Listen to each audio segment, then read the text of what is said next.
Bonjour à Passage. tous, bonjour à tous. Je suis ravie de vous retrouver ce matin. Je suis Gilliane Vidali, je suis responsable communication et développement et partenariat pour WeSprint Alpes. Très rapidement, pour ceux qui ne connaissent pas WeSprint, nous sommes un accélérateur de start-up basé sur les Alpes et l'Occitanie, donc multirégional. Et on accompagne des entreprises en croissance avec une partie investissement et une partie prestation de services et également d'autres services de type coworking puisque nous avons différents sites dispatchés sur les Alpes et l'Occitanie. Et pour compléter cette prestation, nous nous entourons donc d'un cercle d'experts qui viennent compléter nos services, dont Polypousse. C'est pour cette raison que j'ai le plaisir d'accueillir aujourd'hui comme intervenant Stéphane Delmont et Jean-Luc Firmin qui va venir de Shermat, qui va venir partager son expérience par rapport à LinkedIn. Stéphane, je te laisse te présenter et parler un peu de Polypus et puis nous en dire un peu Ouais, plus sur notre plan de vol de ce matin. allez, ça marche. Merci beaucoup, Julien, en tout cas, pour cette opportunité. Pour faire simple et rapide, parce qu'on est là surtout pour parler de sujets qui vous concernent et un peu moins de nous. Polypousse, on a 3 ans d'existence. On est au total 9 personnes à peu près aujourd'hui, avec des business partners, des collaborateurs, des associés. Et on a une représentation au niveau des Deux-Savoie et de la Suisse avec Olivier. Et puis, on est présent aussi sur le bassin de Nantes et à Paris. Et puis, on se déploie sur des activités autour de la santé, de l'IT et de l'industrie. Donc nous, notre vocation, elle est assez simple, hein. Elle est d'accompagner, on va dire, un écosystème de boîtes innovantes avec des dirigeants sur leurs problématiques, ou en tout cas leurs enjeux de déploiement et de développement commercial et stratégique. Donc on intervient à différents niveaux, de la stratégie au marketing opérationnel, pour faire simple. Et puis, on a un modèle économique un petit peu à contre-pied d'un cabinet de conseil classique, puisque on travaille dans des formats d'abonnement et de souscription qui permettent d'accéder à des récifs. Récifs de partenaires, récifs de leveurs de fonds, récifs d'experts. Voilà, on n'est pas omniscient, et donc on s'entoure aussi de personnes qui sont capables de répondre à des problématiques stratégiques. Donc voilà pour Polypousse. L'objectif un tout petit peu d'aujourd'hui, bah, ça va être de partager avec vous, et au travers notamment du. Je m'entends parler, Gillian. Je ne sais pas si s'il y a un micro qui est pas branché de ton côté. Voilà. Donc l'objectif d'aujourd'hui, c'est de partager un petit peu notre retour d'expérience sur LinkedIn, et notamment sur l'idée de la prospection sur LinkedIn. Euh, on voit qu'il y a des évolutions très fortes aujourd'hui dans la manière d'utiliser LinkedIn. Il y a des évolutions très fortes aussi dans la manière d'appréhender ce que l'on reçoit de LinkedIn. Et donc, l'occasion nous est donnée là de travailler effectivement sur LinkedIn en chiffres. Vous allez voir, c'est assez impressionnant, l'évolution en tout cas de tout ce qui est réseau social aujourd'hui, et on va voir quel impact ça peut avoir sur tout ça. On va partager avec Jean-Luc Firmin, donc directeur président général de Shermat, justement sa vision, d'autant plus que Shermat est une structure qui adresse des marchés qui ne sont pas forcément présents sur LinkedIn. Donc je trouve que c'était un schéma intéressant. Et puis, on va retravailler sur 2-3 choses, notamment le SSI, hein. Qu'est-ce que c'est? L'algorithme, bien sûr, parce qu'aujourd'hui, bah, tout dépend de l'algorithme, et l'algorithme a un pouvoir fort sur la manière dont vous êtes visible, dont on est visible, et la manière dont on peut interagir un petit peu avec la communauté. Et puis, l'idée, c'était aussi d'aller à l'essentiel, de partager avec vous des tips que vous pourrez mettre en pratique rapidement derrière. Alors, n'hésitez pas à poser vos questions. Les questions, elles sont relayées par ailleurs, donc Maxime n'hésite pas en tout cas à intervenir, me couper pour venir, justement partager un petit peu le questionnement de tout le monde. Et puis, ce que je vous propose, c'est de rentrer un petit peu dans le vif du sujet par rapport à tout ça. Donc, si on reprend juste quelques éléments concrets en termes de chiffres, il faut savoir que quand on regarde un tout petit peu l'évolution, et là j'ai pris juste 3 slides assez intéressants, je trouve très clivants, de l'évolution du nombre d'utilisateurs actifs sur les réseaux sociaux. Donc, il y a des structures très bien faites qui font cette recherche. Et là, comme vous pouvez le voir, on est en 2015 et 2015.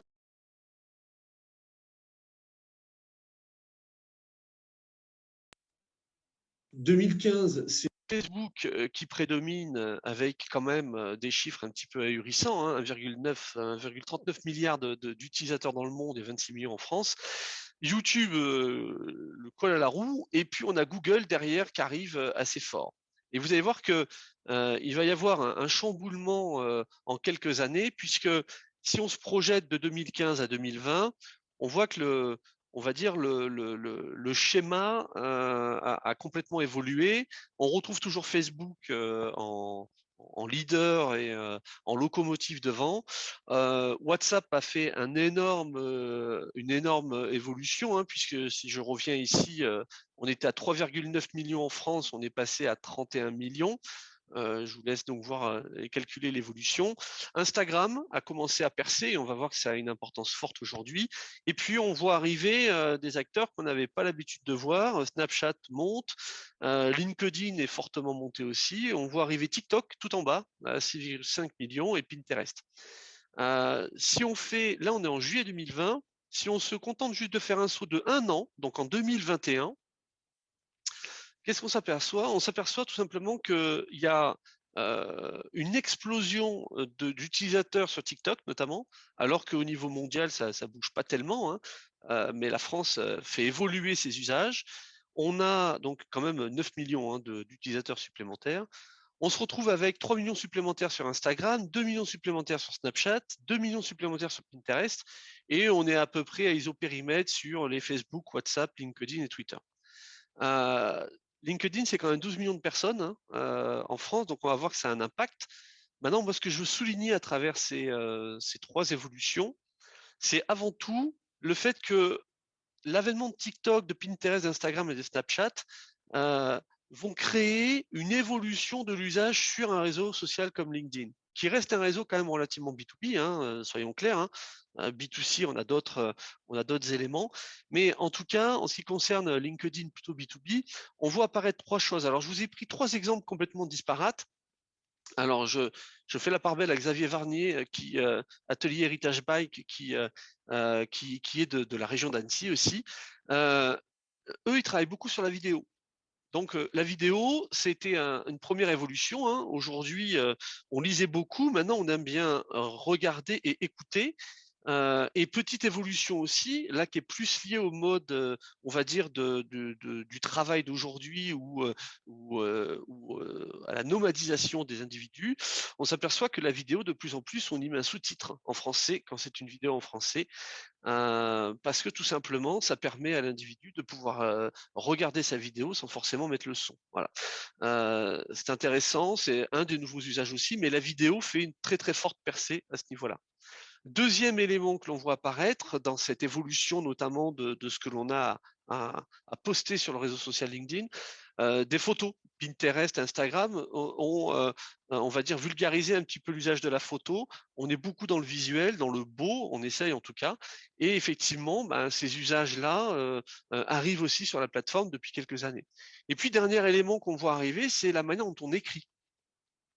On voit poindre tout un tas de sites autour des emojis. Alors on reviendra, hein, sur la ligne éditoriale un petit peu plus loin, mais néanmoins simplement dans la structure même d'un message, il y a quelques éléments qui nous interpellent aujourd'hui, notamment la manière d'écrire et la manière d'insérer systématiquement dans l'écrit, on va dire, de l'emoji. Voilà. Pour donner du sens, parce que c'est aussi un effet de tendance et de mode, on verra s'il perdure ou pas. Et puis surtout, il y a une chose qui est importante, c'est que quand vous écrivez un post sur LinkedIn, vous n'avez pas possibilité de travailler votre post comme un article LinkedIn avec du gras, de l'italique et de la ponctuation ou de la mise à la ligne. Et donc, le fait d'utiliser l'emoji permet de venir apporter un petit peu de profondeur, ou en tout cas de design, de points d'attention, et permet aussi de ponctuer un petit peu les éléments.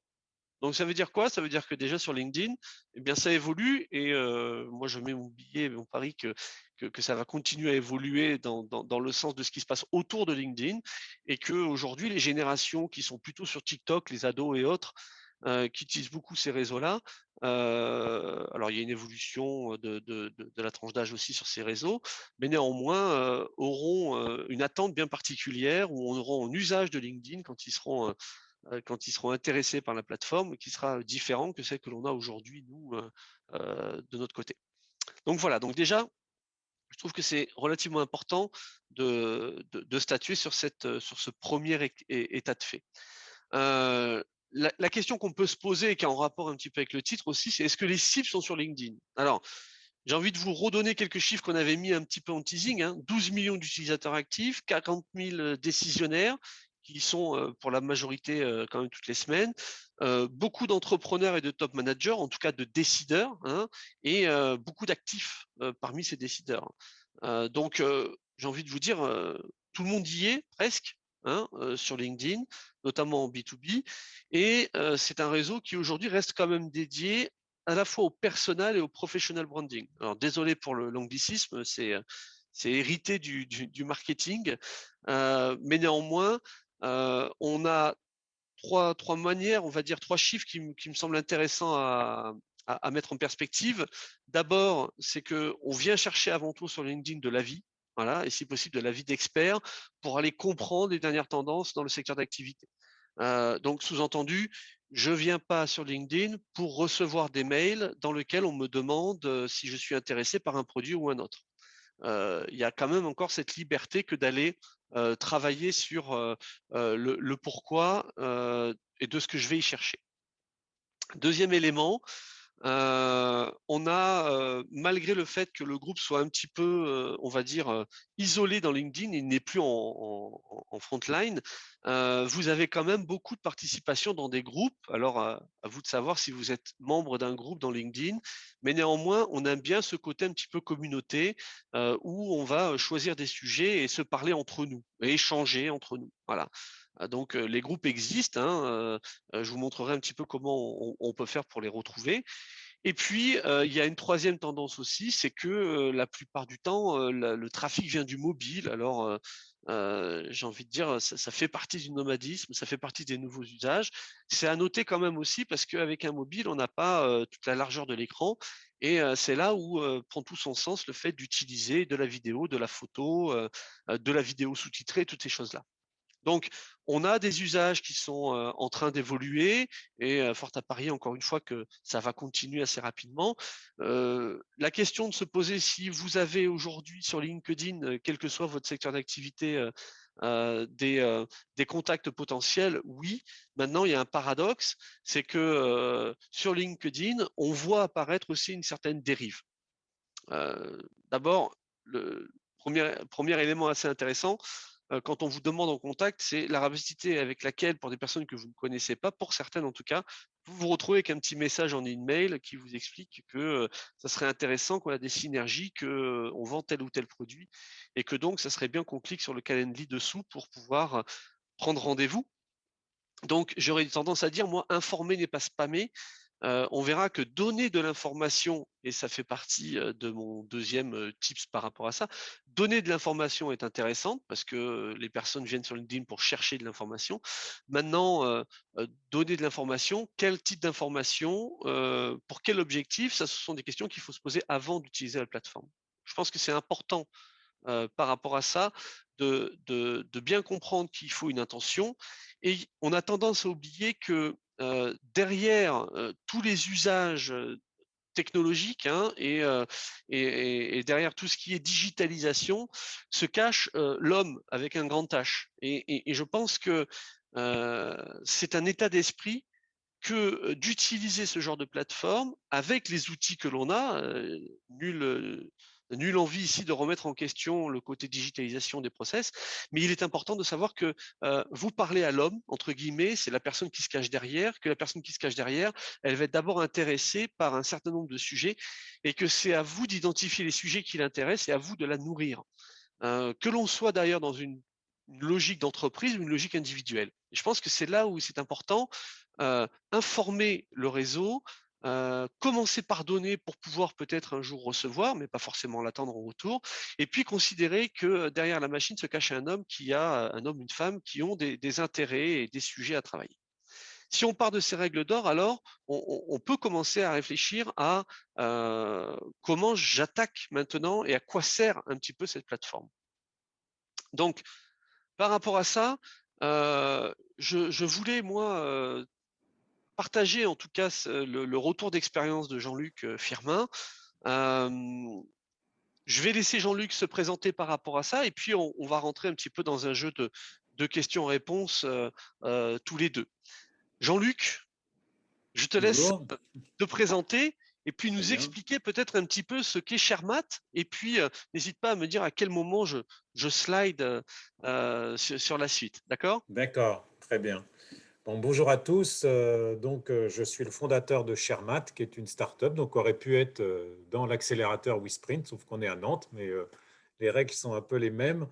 Et pour se focaliser sur ce que fait Shermat, bah, vous allez imaginer que vous êtes propriétaire des belles machines qu'il y a derrière l'écran. Donc un parc de gros matériel hein, dont les prix sont entre 20 et 500 000 euros. Et Shermat va vous accompagner grâce au numérique et au partage d'usage pour mieux rentabiliser ces matériels. Voilà. Donc nous, ce qu'on va chercher sur LinkedIn, c'est les propriétaires de ces matériels et les gens qui s'en occupent. Donc, je pense que tu peux aller sur la slide suivante. Je vais juste être très, très succinct, hein. Donc, ce qui intéresse nous, nos clients, et ce qui nous intéresse de travailler avec nos clients, c'est la thématique de la productivité. Donc, on considère aujourd'hui que grâce à l'évolution technologique, les outils que vous avez vus, qui sont des outils de production mobile avec beaucoup de monde autour, bah, deviennent des outils standards et que le secteur de la construction est en recherche de gains de productivité, comme l'a eu l'industrie ces dernières années. Donc, il y a un vrai rattrapage de gains de productivité de ce secteur. Et les questions auxquelles on répond, c'est comment augmenter le taux d'utilisation d'un matériel et comment partager l'information utile. Diapo suivante. On le fait de trois manières. D'abord en créant le jumeau numérique d'une machine. Donc on fait le copie physique collé numérique. Voilà, et dans ce jumeau numérique du matériel, ben, on a des données temps réel et des données métiers. Et le matériel numérisé devient l'outil de relation. Diapo suivante. Et ce jumeau numérique, on va le mettre dans deux plateformes web, une qui travaille sur l'organisation des intervenants autour du matériel. Donc là, on va chercher, grâce au collaboratif et au numérique, à s'envoyer moins de mails, avoir des documents toujours à jour. Et dans la partie suivante, dans cette première plateforme, on va gérer un état de disponibilité du matériel qu'on va proposer de partager dans la deuxième plateforme, qui là est vraiment du partage d'usage, une sorte d'Airbnb du matériel. Et on va travailler à mettre en relation les partenaires de confiance qui choisissent d'échanger l'agenda de la machine comme votre agenda personnel hein, que vous pouvez être amené à partager. Et notre équation magique, hein, c'est quand vous augmentez le taux d'utilisation d'un matériel et que vous diminuez le temps passé à le gérer, ben, vous gagnez en marge, ce qui est l'objectif de l'accompagnement de Shermat. Alors Jean-Luc, moi j'ai une première question par rapport à ça.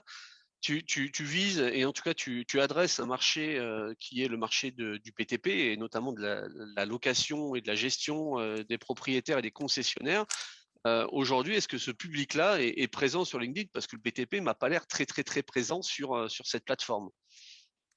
Alors, il est présent et il est présent plutôt à des niveaux de responsabilité, de responsables, c'est-à-dire de gestionnaires de parc ou des clients qui sont dans des grands comptes, des ETI, des PME.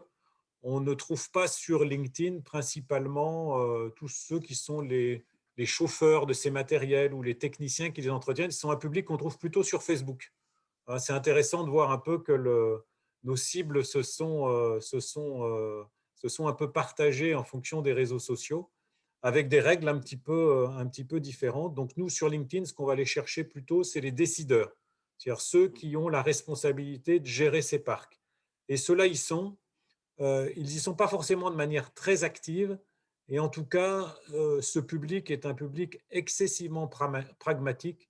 Donc, on a décidé de les aborder. Je reprendrai les points que tu mettais, Stéphane. On a d'abord décidé de les aborder comme des personnes, parce que derrière, il y a des personnes, comme des personnes qu'on rencontrerait dans un club d'entreprise.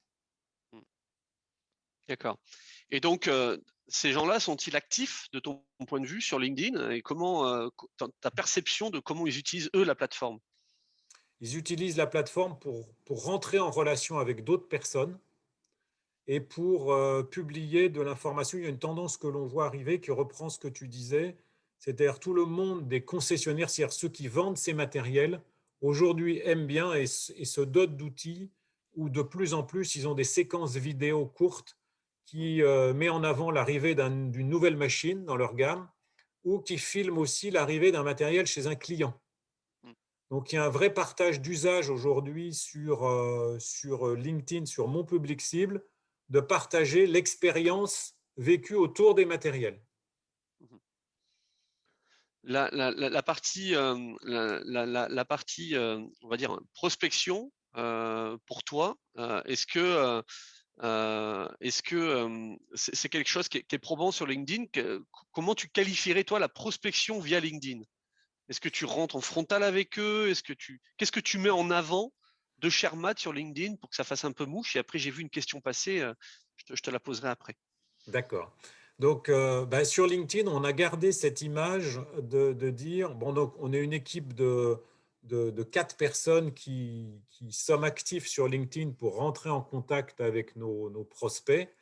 Et on s'efforce de les aborder comme si on les rencontrait dans des clubs d'entreprise physiques. Mmh. Donc, c'est la règle un peu de bon sens, mais par exemple, quand j'arrive dans une réunion physique, on imagine avec une centaine de personnes, je ne vais pas arriver en distribuant ma carte à tout le monde. Mmh. Je vais d'abord écouter, je vais d'abord regarder les groupes. On fait exactement la même chose sur LinkedIn. Et quand on voit une personne qui est dans notre cible, on va faire une demande d'entrer en contact avec elle. Et là, c'est peut-être pas forcément une règle qu'on voit sur LinkedIn, mais nous, on explique toujours pourquoi on veut rentrer en contact avec la personne. Donc, on utilise systématiquement la partie notes qu'il y a dans LinkedIn avant d'entrer en contact, et on explique pourquoi on est intéressé à rentrer en contact avec elle. Mmh. Et Et généralement, on a plutôt un bon vas-y. retour, nous, de…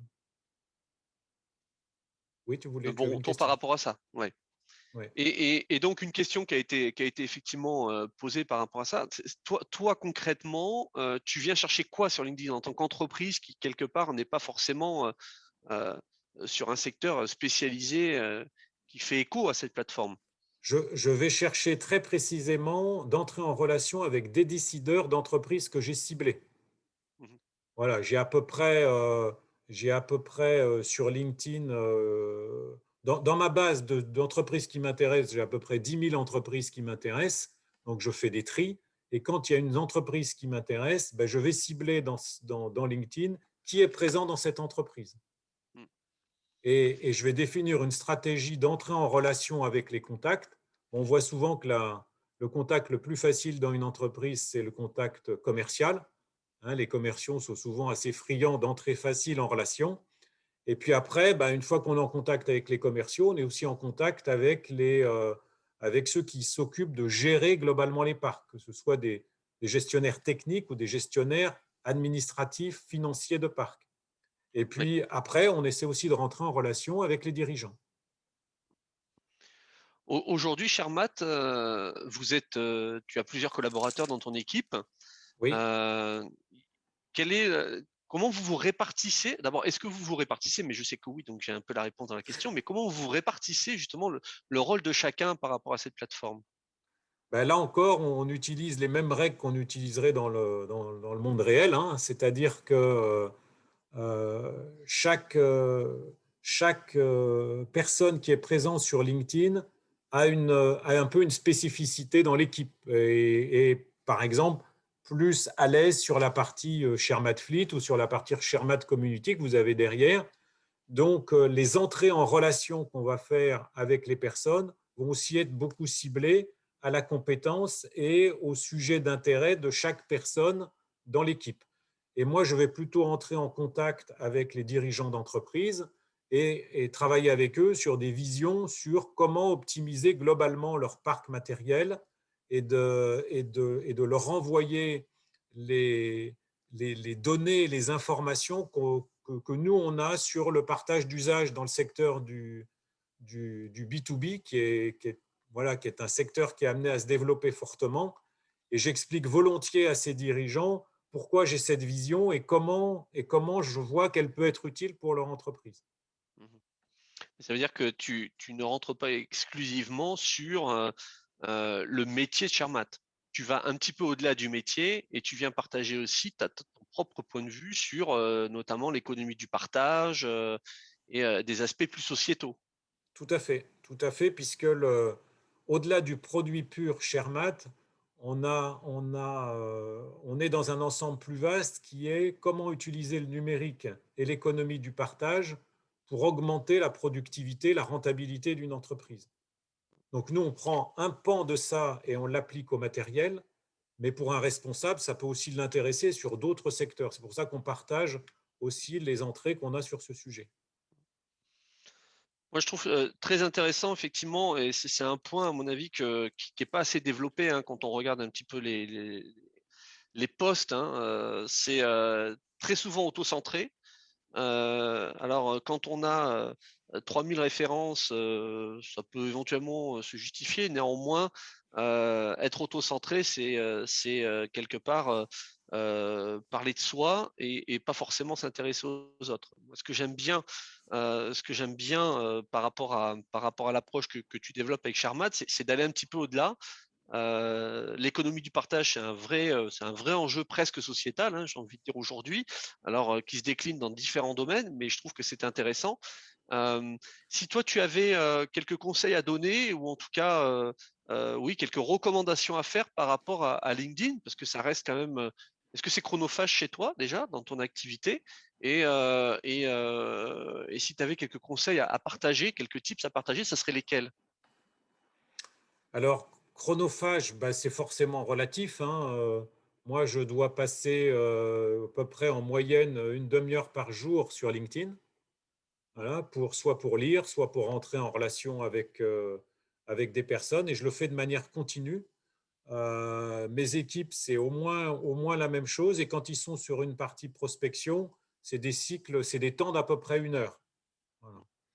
Après, ma Ok. recommandation, c'est vraiment c'est un peu ce que je disais tout à l'heure. Bon, ça, c'est ce que nous, on s'est approprié. Ça me semble un peu en ligne avec les évolutions que Stéphane, tu nous donnais l'autre jour sur la surveillance un peu que LinkedIn fait de l'usage de sa plateforme.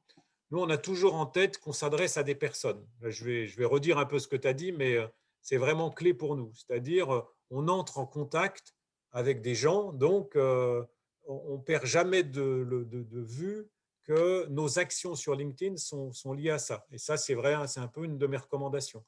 Par exemple, j'ai vu, c'est une anecdote, mais l'autre jour, j'ai quelqu'un qui a pris en contact avec moi sur LinkedIn, un décideur d'un grand compte, qui a dit: j'ai perdu votre numéro, donc je vous appelle, je vous contacte via LinkedIn. Et il m'a posé une question très précise. J'ai des chefs d'entreprise qui m'ont dit, sur une mise en relation, appelez un tel de ma part, là son 06, et puis dites-lui ça, ça et ça. C'est ça qu'on recherche, nous, sur LinkedIn. Et ma recommandation, c'est d'avoir ces expériences, parce que c'est quand on a ce niveau d'usage que j'ai l'impression qu'on est vraiment en communion avec sa communauté. Voilà. Mhm. Moi, je suis beaucoup sur l'approche communautaire, pas trop sur le volume. Je ne cherche pas à avoir 10 000 abonnés, 10 000 relations sur LinkedIn. Ce qui m'intéresse, c'est d'avoir les 1000, 2000, 3000. Là, 3000 pour nous, ça va être difficile. Personnes qui sont vraiment en lien avec ce qu'on raconte. Ouais. Alors c'est bien parce que tu me tends un petit peu la perche Ouais. par rapport à la suite. Euh, bon, en tout cas, merci déjà pour tout ça et puis n'hésite pas à réintervenir sur la suite de notre échange. Euh, Il y a cette question effectivement pour faire une recette de cuisine, il nous faut quelques ingrédients. Pour faire une bonne recette de cuisine LinkedIn, il nous faut aussi quelques ingrédients. Il nous faut du contenu à partager. Je pense qu'il nous faut une vision aussi, c'est important. Et puis, bien évidemment, il faut une tribune quelque part et des personnes à qui adresser tout ça. Donc, je pense qu'effectivement, euh, aller à la chasse au nombre de contacts n'est pas forcément très pertinent. Aller à la chasse au nombre de contacts qualifiés me semble un peu plus pertinent.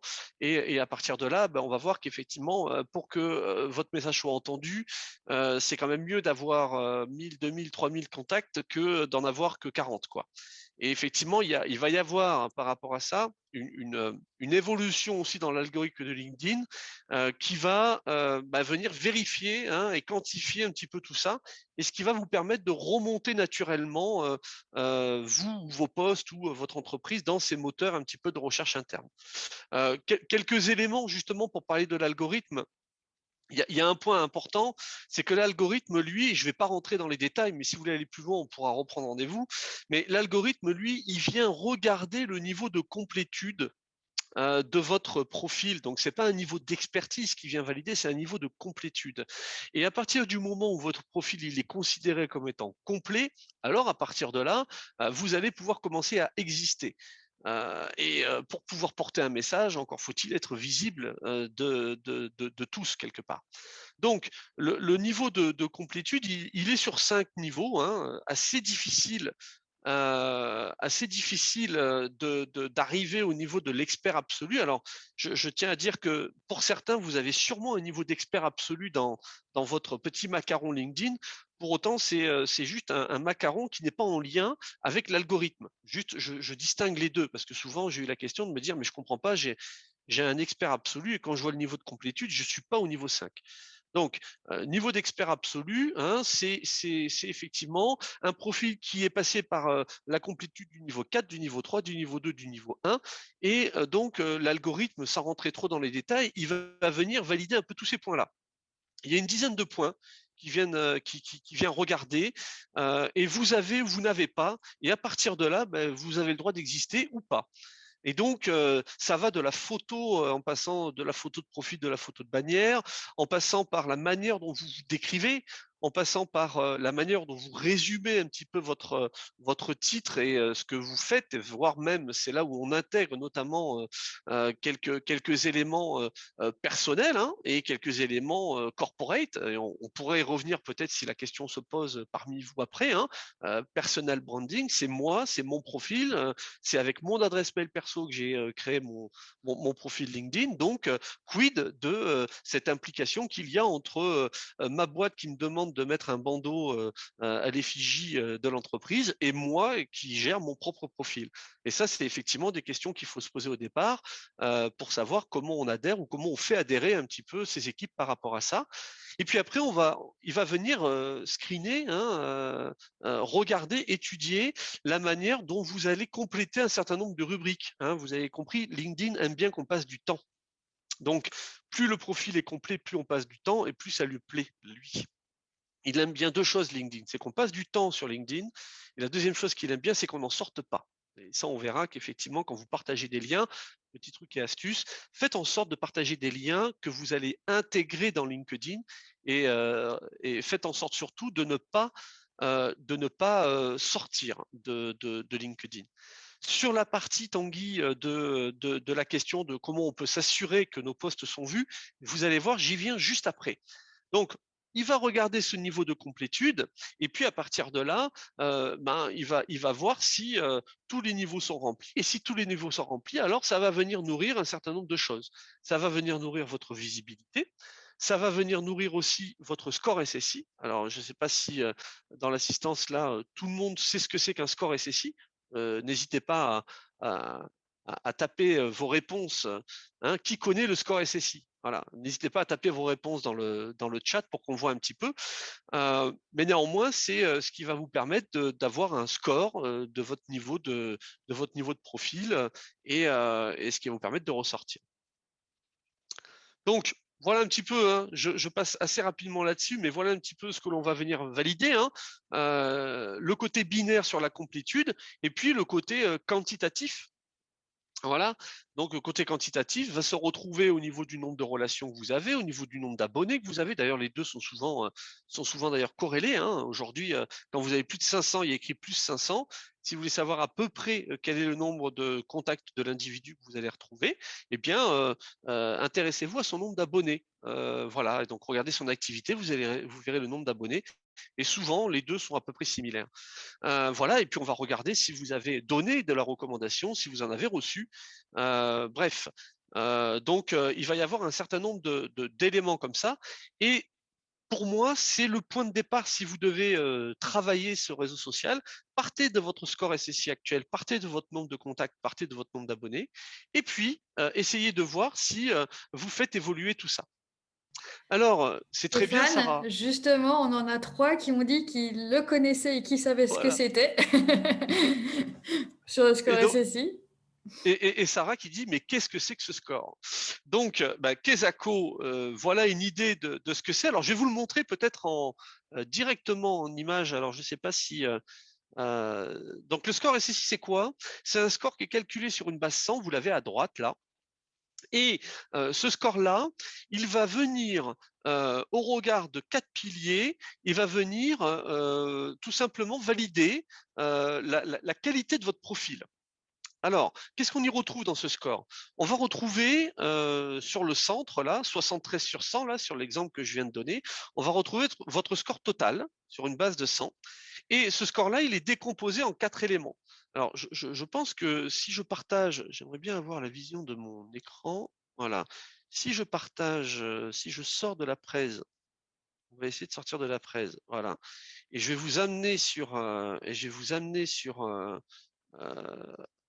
non, je peux pas. Bon, c'est pas grave. Donc, hop, petit moyen technique. Ça ne veut pas revenir sur ma presse. Je vais revenir en arrière. Voilà, c'est pas grave. Donc, le score, qu'est-ce qu'il regarde?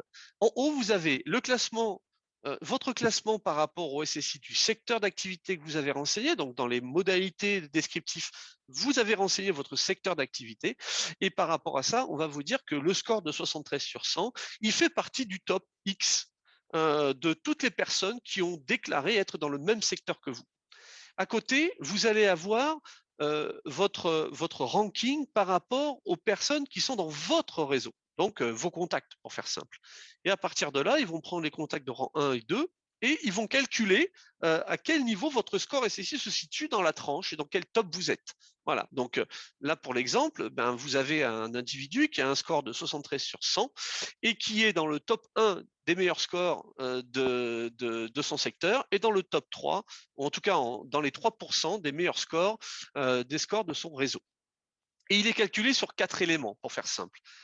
Les 4 facteurs, c'est 1, votre capacité à construire votre marque professionnelle, c'est-à-dire votre capacité justement à donner, justement à partager et à faire en sorte qu'à un moment donné, vous ayez, vous, une richesse, une plus-value que vous partagez avec l'ensemble de la communauté. Le deuxième élément, c'est votre capacité à trouver les bonnes personnes. Alors, trouver les bonnes personnes, ça veut dire identifier la qualité de votre, comment dire, de la qualité et la cohérence qu'il y a entre plusieurs éléments. Votre fonction, le secteur dans lequel vous travaillez, et puis on va dire l'adhésion des personnes que vous invitez. Sous-entendu, si vous passez votre journée à inviter, alors maintenant ça va être plus difficile puisque LinkedIn a baissé pour contrer un peu le growth hacking qui prend une ampleur un petit peu folle. LinkedIn a baissé le nombre possible d'invités, donc vous ne pouvez plus inviter que 100 personnes par mois à raison au lieu de 100 par semaine. Vous avez vu, on a divisé par 5 le nombre possible d'invitations. Et donc, c'est l'adéquation et la cohérence qu'il y a entre la personne que vous invitez et puis le niveau d'acceptation que vous avez. Donc, il va venir mesurer ça. Le troisième élément qui va venir mesurer, c'est votre capacité à partager. Et souvent, vous regarderez dans les scores SSI, c'est celui-là qui est le plus faible. Capacité à partager, c'est donc votre capacité à donner. Est-ce que je peux mettre en avant une personne, arrobase et le nom de la personne? Est-ce que je peux mettre en avant un centre d'intérêt, hashtag? Est-ce que je peux mettre en avant une entreprise, arrobase encore une fois? Et à partir de là, eh bien, comment vous commentez, le fait de simplement partager un post ne suffit plus. Maintenant, il faut partager, commenter, interagir et faire en sorte que dans ce que vous allez construire, les gens passent du temps. Et vous verrez que ça, c'est l'autre écueil de l'évolution de l'algorithme. Et le troisième élément, c'est votre capacité à établir des relations. Et là, il va vraiment venir voir quelle est votre évolution du nombre de contacts que vous avez.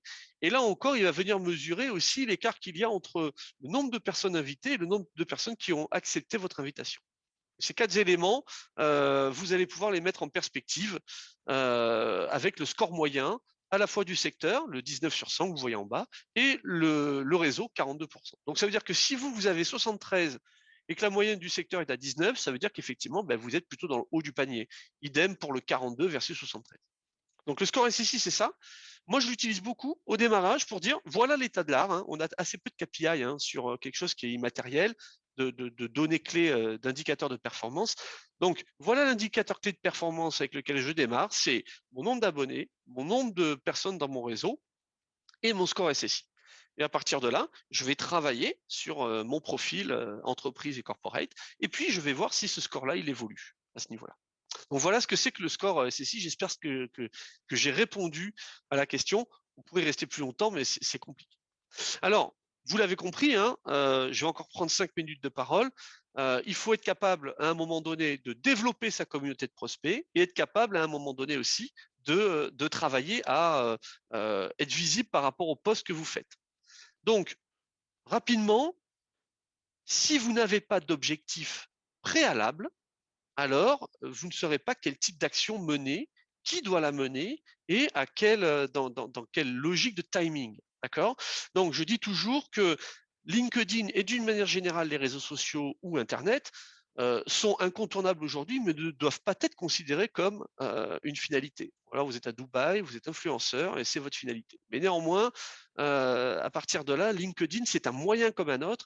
Et s'il vous plaît, essayez de ne pas départir LinkedIn digital d'une action qui sera du phoning, d'une action qui sera du print, d'une action qui sera une présence à des salons. Bref, c'est un ensemble, on appelle ça du multicanal, et il faut considérer l'approche multicanal. Mais pour quelle que soit l'approche, il vous faut un objectif, une stratégie, et à partir de là, si je reprends l'exemple de Jean-Luc tout à l'heure, est-ce que moi j'ai intérêt à utiliser Facebook pour toucher ceux qui conduisent les engins, ou est-ce que j'ai intérêt à utiliser LinkedIn pour pouvoir rentrer en contact avec mes réseaux, et est-ce qu'en dehors de tout ça, je fais d'autres actions physiques, réelles, humaines, pour pouvoir à un moment donné faire fusionner tout ça.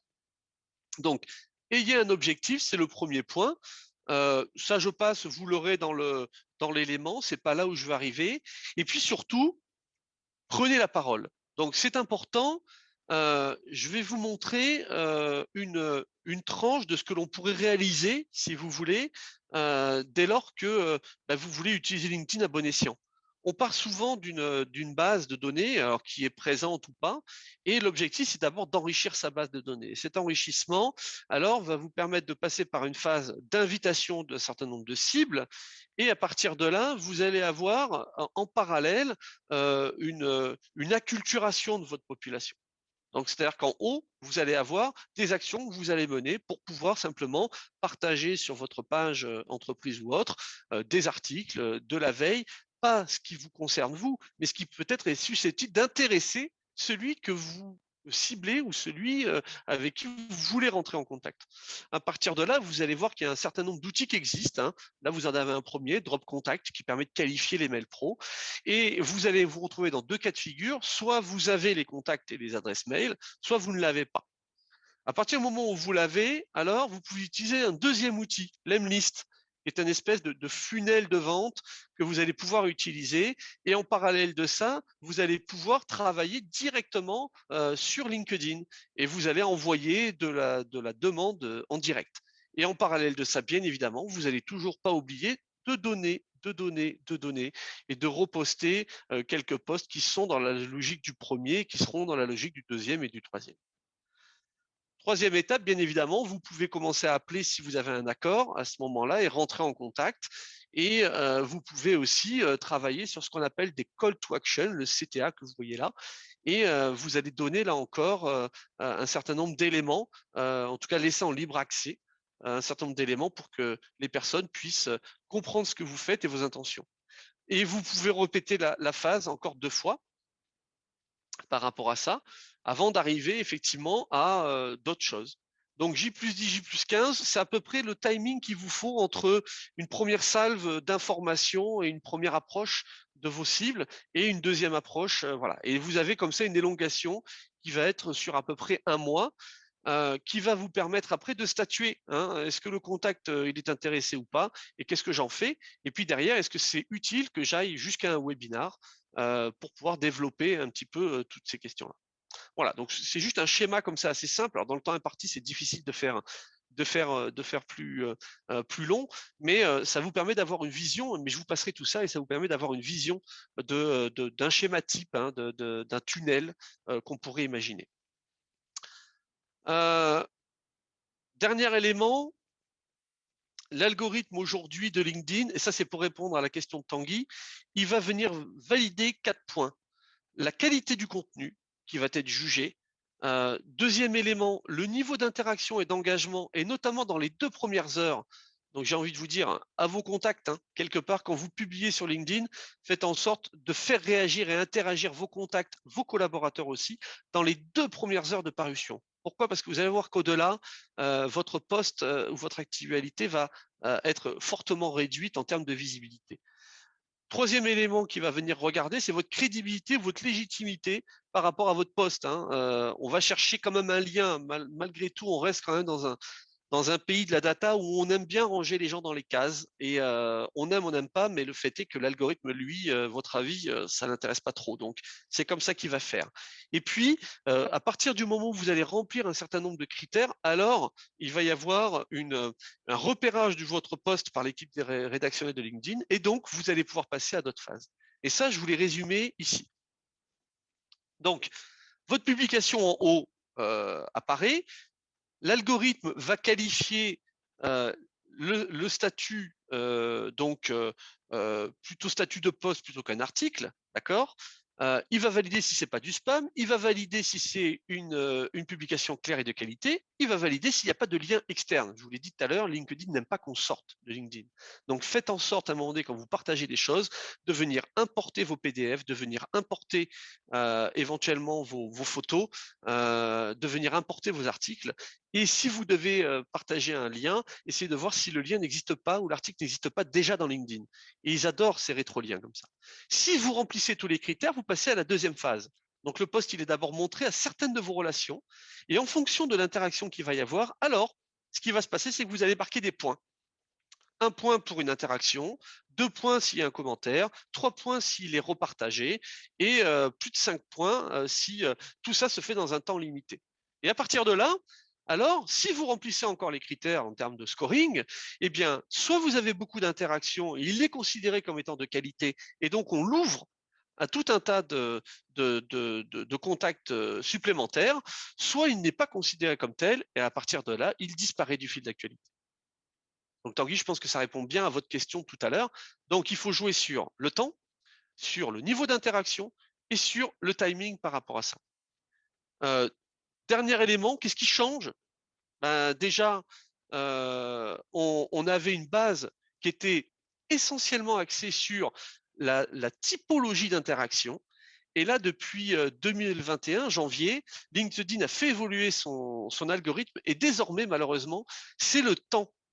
C'est-à-dire qu'il va calculer le temps que passent les individus sur vos parutions et vos posts. Plus on passe de temps, plus on va considérer que c'est pertinent. Donc, on va pas compter le nombre de likes, d'applauses, d'ampoules et de love qu'il y a sur vos parutions. On va compter le temps que l'on va passer sur la lecture. Donc ça veut dire quoi? Ça veut dire que vous devez avoir une ligne éditoriale claire et que vous devez à un moment donné soigner ce qu'on appelle le chapeau. Le chapeau de LinkedIn dans vos posts, c'est les 3 premières lignes.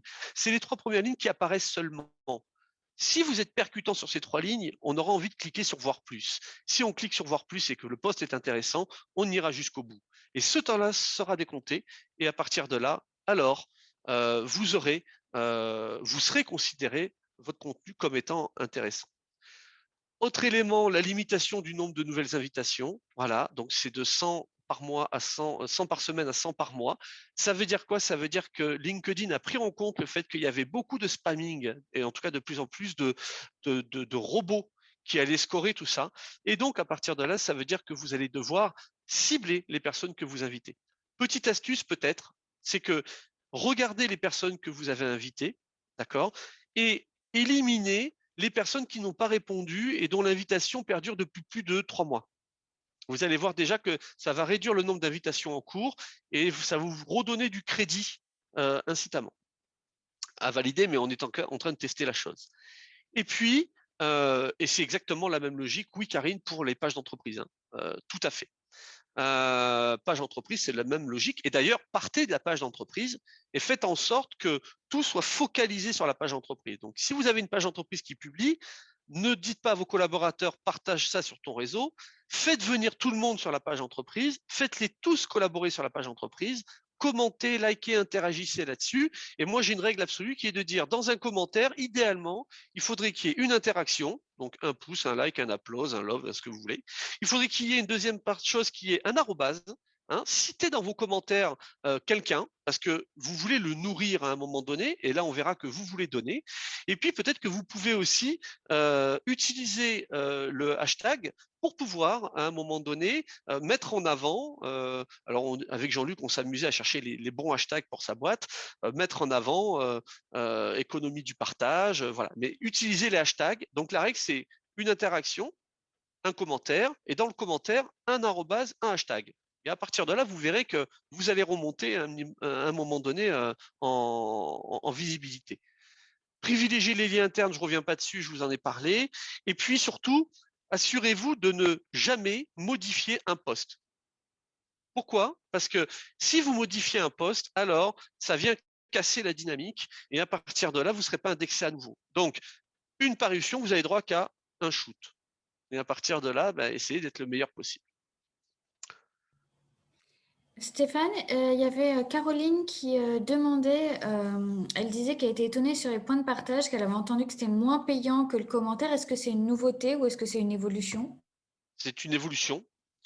C'est une évolution effectivement, c'est-à-dire que faut bien comprendre que derrière LinkedIn et son algorithme, il y a un intérêt stratégique et de Microsoft qui a racheté LinkedIn et de LinkedIn, qui est qu'effectivement on veut que vous passiez du temps.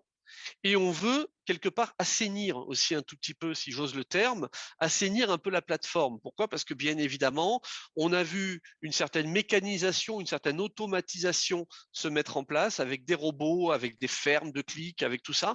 Et donc forcément, LinkedIn réagit, ou en tout cas ceux qui pilotent cette plateforme, réagissent aussi à ça. On veut du contenu de qualité et on veut à un moment donné sortir de cette logique de spamming. Voilà, donc j'aurais peut-être aussi un conseil à partager, ou en tout cas un tips à partager, c'est quand vous avez demandé quelqu'un en contact, ne lui envoyez pas votre plaquette commerciale dans le premier échange que vous avez avec lui. C'est très américain, très anglo-saxon comme approche, c'est absolument pas latin. Donc à partir de là, respectez et faites en sorte aussi de voir quelle est la culture en vigueur dans les formes d'interaction qu'il peut y avoir avec votre communauté. On ne fait pas du business sur LinkedIn de la même manière aux États-Unis ou en France. Alors, est-ce que les pages d'entreprise ne sont pas pénalisées? J'ai pas vu la suite. Je vais revenir sur mon. C'était quoi? Est-ce que les pages donc entreprises ne sont pas pénalisées en diffusion si elles ne sponsorisent pas leur poste? Ça c'est toute la question. Elle est surtout d'où part l'information. Elle peut partir de l'individu et de sa page, elle peut partir de l'entreprise. On n'a pas de stats très clairs par rapport à ça. Il y a juste de la bonne pratique. En tout cas, il n'y a rien qui a été démontré en ce sens. Voilà. Donc, d'où vient le poste? C'est ça que je veux dire. C'est-à-dire que si vous utilisez la page entreprise pour aller relayer le poste d'un individu, je pense que si votre stratégie, c'est de faire naître et d'asseoir le positionnement de votre entreprise et d'asseoir un petit peu ses valeurs et à terme peut-être essayer de gagner des clients, je pense que tout doit partir de la page et que c'est de la page que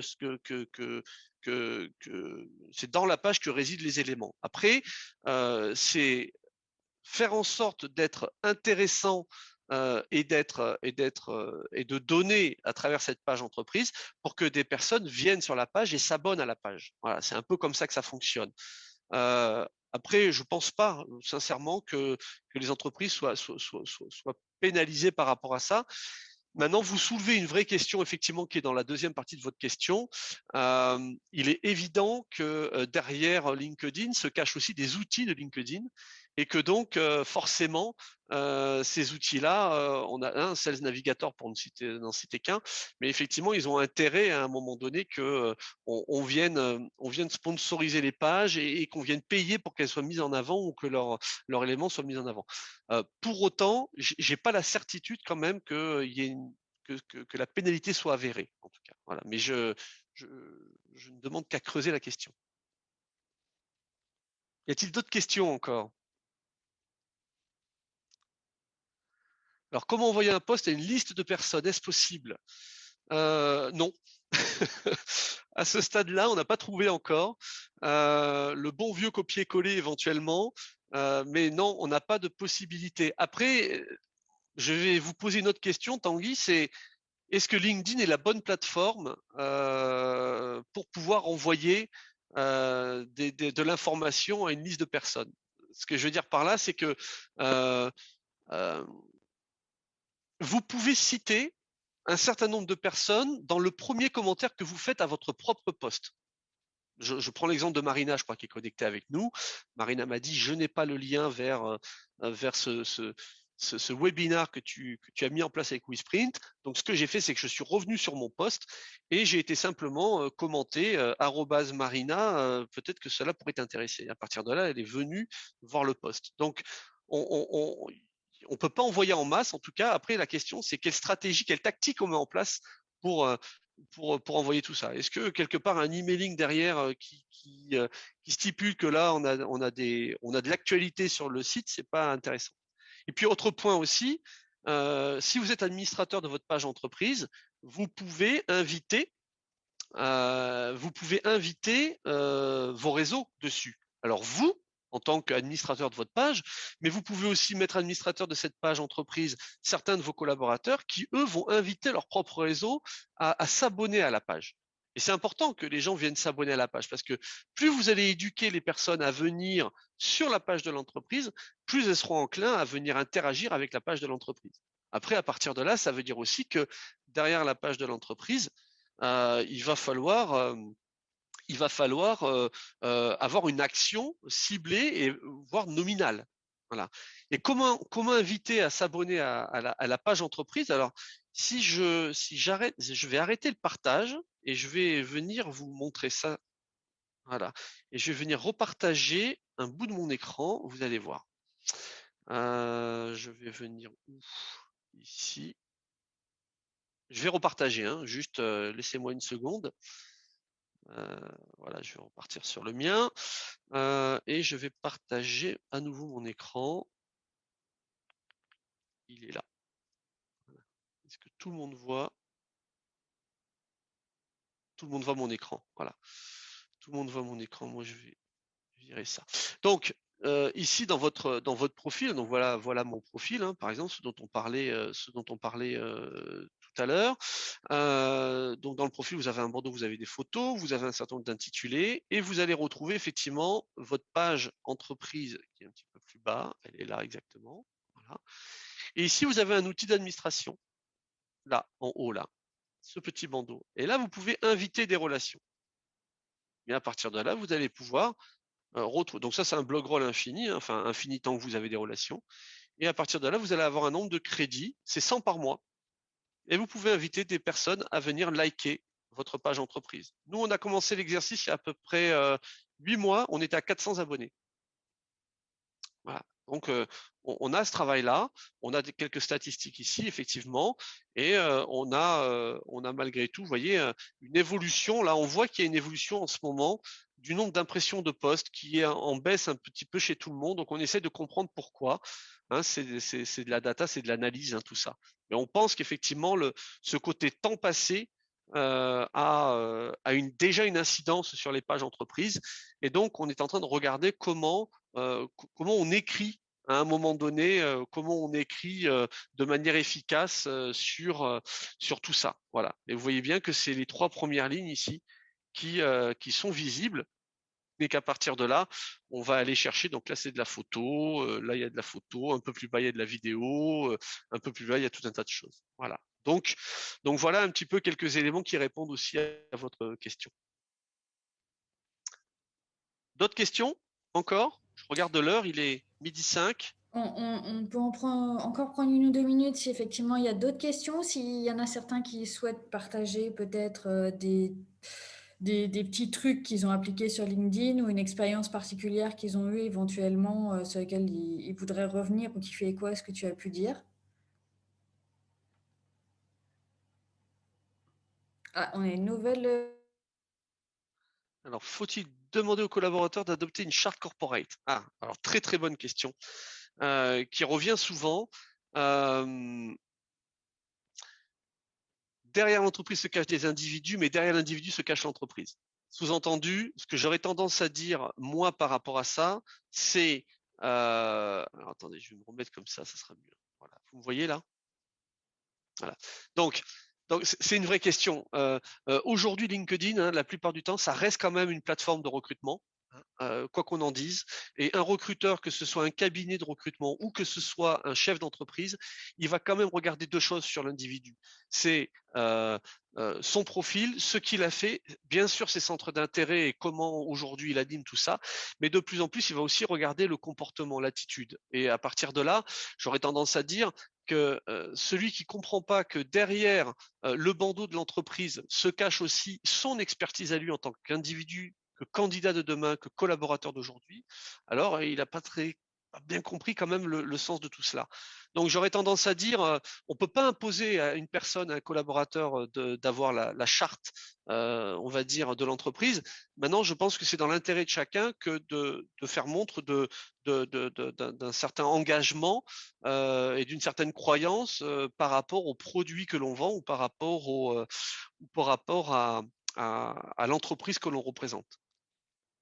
Voilà. Donc je pense que c'est l'intérêt du collaborateur que de jouer le jeu par rapport à ça. Après, Jean-Luc, ils n'ont pas tous le même bandeau chez toi. Oui, c'est une question à laquelle on a répondu récemment. Voilà, chacun a mis le logo de l'entreprise dans son bandeau, mais j'ai laissé à chacun l'expression libre sur comment ils avaient envie de se mettre en scène dans leur rôle dans l'entreprise. Voilà. Donc on va pouvoir mettre en avant le profil plutôt commercial, mettre en avant le profil plutôt expert.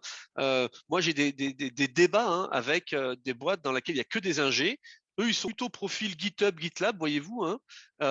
Et à partir de là, effectivement, on s'aperçoit que ils n'ont pas compris l'intérêt tout de suite. Mais quand on leur montre l'intérêt et qu'on leur dit viens partager de l'expertise, alors eh bien, ils y retrouvent un intérêt certain. Voilà. Je crois qu'on arrive au terme de ce webinaire. Moi, je vous remercie à tous. Je vous transmettrai l'ensemble des informations. François, au passage, vous avez complètement raison. C'est pour ça qu'il va falloir donner et donner précisément. Donc, ça veut dire qu'il faut s'intéresser d'abord à la personne et à ses centres d'intérêt. À partir de ce moment-là, alors je vais commencer par lui donner. Et l'objectif, c'est pas forcément d'aller inviter. L'objectif, c'est de se sentir ou d'être perçu comme étant assez intéressant pour que les personnes nous invitent. Et je pense que c'est dans ce sens-là qu'il faut travailler la chose. Je vois une dernière question à François Bouvier. Après les barrages des appels téléphoniques, les filtres sur les mails entrants, les entreprises commencent-elles à mettre des filtres aux demandes entrantes sur LinkedIn? On va peut-être terminer sur cette question. Voilà, je viens d'y répondre. Voilà, c'était bien ce que tu disais. Voilà, je viens d'y répondre, effectivement. Oui, il n'y a pas de souci. Voilà, donc si vous voulez aller plus loin, de toute façon, Jean-Luc pourra en témoigner, mais nous, on a créé un module comme ça où en 2 demi-journées séparées, on vient travailler et passer en revue tous ces pans. Et de toute façon, j'ai l'autorisation de Gillian Wisprint pour l'insérer, cette possibilité dans le doc que je vais vous envoyer. Et n'hésitez pas, en tout cas, on sera à votre service. Voilà. Et je peux témoigner de mon expérience, oui Stéphane, pas de problème. Merci Jean-Luc. Bon, eh bien, écoutez, je vous souhaite une très belle journée à tous. Effectivement, on vous fera donc parvenir la présentation avec les contacts si vous souhaitez prendre contact avec l'un d'entre nous ou en savoir plus. Et sachez également qu'un replay sera disponible et sera Ouais, communiqué via LinkedIn, histoire de rester dans la thématique. Voilà. superbe. Passez une excellente journée et merci de votre présence ce matin. À très Et bientôt. merci pour vos questions. Merci à tous.